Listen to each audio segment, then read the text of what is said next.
Greetings in the name of Jesus Christ. I just wanted to share my testimony, and I'm going to do the short version of it. And I'll just start from when I was about, let's just go with 9 years old. I'm originally from Virginia. I live in Ohio now. This is home, but I'm originally from Virginia, a little place called Emporia. Anyway, growing up in Emporia, I got a twin brother. I got 6 other brothers. We all used to get into fights a lot. We used to fight a lot. And my older brother, he was in a gang, and that made made us want to, gang bang. And obviously the movies we used to watch and the music we hear, all of it was really enticing. And so we grew up doing all the things we heard about, we seen right in our own neighborhood. We seen the gang life, we seen the drug dealing, the drug abusing, the alcoholism, the womanizing, and I took hold to all of those things, and I wanted more and more of it as I grew. I was a short guy, when I was 9 years old. I was, me and my twin, we were really short, so people thought they could, pick on us and stuff like that. And that actually, and my mom, she was raising us all without our dads around. So she would always tell us, like, we got to fight, we got to defend ourselves, and just basically try to raise some warriors, and actually that's what she ended up getting. We made up in our minds that we weren't going to let nobody punk us. We weren't going to let nobody, try us and all of these different things like that. And so now, from this starts when we're about 9 years old, and we decide if we're going to be fighting, we're going to be the best at it, so we just, fought all the time. We love boxing and wrestling and all of that stuff. So like I said, I had a lot of brothers. So, we were able to get pretty sharp with our skills at fighting. And, by the time I was 15, me and my brother, we were leading a gang, and, we started a gang or whatever with people that, that we felt like, look, you had to be a warrior to be with us. Like, we didn't have the many. We didn't have the many like a lot of the other gangs. They had they had numbers. We were operating off of, fearlessness and strength, and so either way, so that just gave us bigger egos, and so whatever we want, we felt like, look, we can get it, we want money, we can have it. We want the women, we can have it. We want the drugs, we can have it, and so we lived like that, for most of our lives. When I was 18, I actually joined a bigger gang with my gang. We were under what, this whole nation probably knows as the Blood Gang. And when we did that, we joined this Blood Gang, we even got worse, because now it's just more enemies, it's more power, it's more color, about color, the color you wear and all of that type of stuff, and so we were all about that, this Blood Gang. We loved it. We was, we were tied into it in our hearts, like it was like our religion, you know what I mean? But while I was 18, I ended up getting drunk and high one night, and I used to do this on a regular because my house, my mom's house, that was the meetup spot, and so we getting drunk and high and everything, and I pass out. When I wake up, I'm in hell, and it was terrifying, and I remember just like screaming out and calling out to Jesus, like, please let me out, please let me out. I promise I'll live for you, stuff like that. But the whole time it's so crazy because I didn't even think he would let me out. Like the whole time, I inside of me, I felt like I'm going to be here forever. But something was, prompting me to call out anyway, like, please, And all of a sudden I wake up on my kitchen floor face down. So I didn't even get up off the floor. I just got up enough to be on my knees, and I just started praying and saying, thank you. I told you I'm going to live for you. I'm going to do it. I'm going to do it. And so I tried to do that, for a couple months. Like we still, like my gang, we still in heavy conflict, beef, with other gangs. So stuff is still going on while I'm trying to live saved.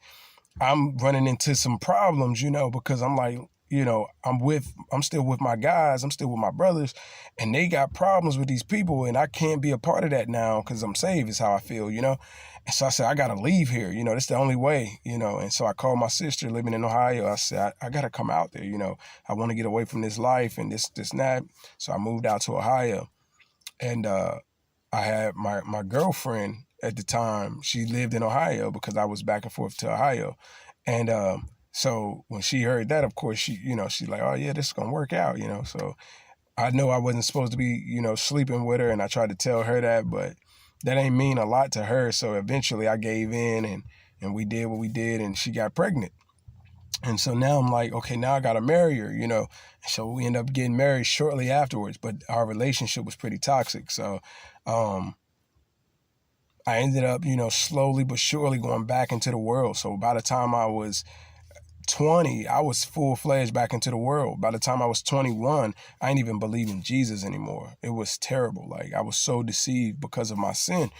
It pulled me so far away from God that, I started hearing different things, learning about different things, and these things talking about how Jesus is made up, religion is made up, and it sounded good to my carnal mind, and I was like, yeah, that makes sense, and so I really didn't even believe in Jesus anymore, so I went a little while without believing that there was a God, and then I started, thinking like, man, there's got to be a God, like, because I have no control of my life, like, there's got to be something going on, there's got to be a God, and I happened to run into these Muslims. And they start, just teaching me stuff. And I'm like, man, that sounds good. If there's a God, then it's got to be this Muslim God, right? And so I started going to the mosque and took my Shahada and, and I started praying 5 times a day and reading the Quran, the English version. And, but I didn't change on the inside, I started to actually get worse. Like, first I got a little better, but it only took a month for me to start getting worse. It was crazy. And I just started getting worse and started, I was addicted to porn. I got addicted to porn. I don't even know, like, really, I know that started when I was a kid, that I really, was, like, I was addicted to porn already, but it was another level. By the time I stopped believing in Jesus, it was another level, like, of addiction to porn, right? Like, I mean, it was every day, 2-3 times a day. And, so eventually, let's just, like, move along with the years. This was 21. I don't believe in Jesus. I'm addicted to porn, alcohol, weed, the gang life again. I'm back in the gang life, back in the drug dealing life. I'm back in everything. Everything I was in at first, I'm in it more. You know what I mean? And so let's fast forward a little bit. By the time I'm 25, me and my wife, we divorced. I'm out and I'm living what I thought was my best life. You know what I mean? I was a gym rat. I like to work out. Me and my twin, we used to work out all the time. So that just pumped our heads up even more. So now we like to fight. We like to work out. We like women. And we're doing all of this. We're selling drugs. We're doing drugs. We're in a club 3 times a week. And, and this is just the life that I'm living. I wanted to explain that so you can see how great God really is, So when the new year came in of 2016, a few months previous, my little brother had just got out from doing 7 years in prison, and he's in Virginia, and so he was gonna come out here to Ohio. All my brothers and my sister, we all were gonna meet in Ohio and party for the new year of 2016, and that's what we did. And on the New Year's night, me and my twin brother got into an argument about Jesus. Him saying that Jesus is real, and of course me saying Jesus is not. And we get in a heated argument. We drunk, we high, and we arguing about it. And, I don't remember too much more that night, but a couple of days later, about 4 days to be exact, I was in my room and I'm watching YouTube. I'm watching this video of near-death experiences. And I used to watch that when I wasn't watching porn, so because it was entertaining. So I always needed to be entertained, right? And so I would watch that, and it never made me think about Jesus, though. It always made me think, like, yeah, of course there's an afterlife, and that's really cool stories and stuff like that. That's what I thought. And so this night I'm watching it, and I actually remember the lady's name. Her name was Mary Kay Baxter, and she was talking about how she went to heaven and hell. I didn't really remember what she was talking about or what happened in this moment, but in a moment, Jesus showed up in my room, like, it was so powerful. Like, I don't even, like, I didn't see him. He didn't say a word, but I knew, like, the presence was so, like, it was so like real. It was as if like if somebody walked in your room while you laying on your bed and just stood over you, a person, I mean a big person though, like, you know what I mean, I'm talking like 7 foot tall type of person, you would understand that somebody's standing over you even if you had your eyes closed. But if you're awake though, you gotta be awake, you would know somebody 7 foot tall, big, standing over you, would know the presence is there. And that's how it was, but my eyes were open.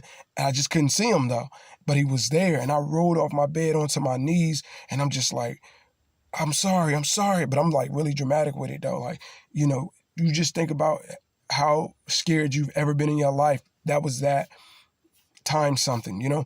And I'm just like, I'm sorry. I believe in you now. And I believe you're real.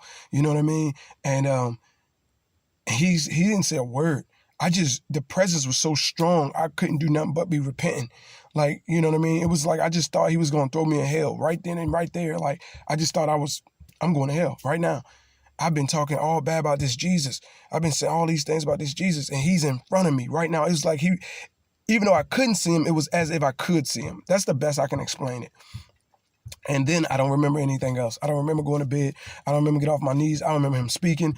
I don't remember me stop saying I'm sorry. I don't remember anything else. I just know the next day I was totally changed. Like I was so changed, delivered from alcohol, delivered from drugs, delivered from lust and adultery, delivered from pornography, delivered from anger, delivered from hatred. Like I couldn't even imagine putting my hands on somebody. I used to love fighting. I couldn't imagine putting my hands on somebody. I couldn't imagine sleeping with somebody that wasn't my wife. I actually loved my wife the next day. Like it was crazy. Like for real. Like so, and God he did it like all by himself. I didn't even ask to be changed. If I did, I don't remember it. Like all I remember saying, I'm sorry. I don't even remember asking to change or saying I'm going to change or any of that. He just changed me overnight. Like, you know, and the ride's been really great ever since. You know, God's been using me for his work. God's been doing such a work in me still. You know what I mean? He's still, you know, molding me and shaping me. I'm still growing in Christ. And it's just amazing. I just wanted to share my testimony. And that is my testimony of Jesus Christ. God bless.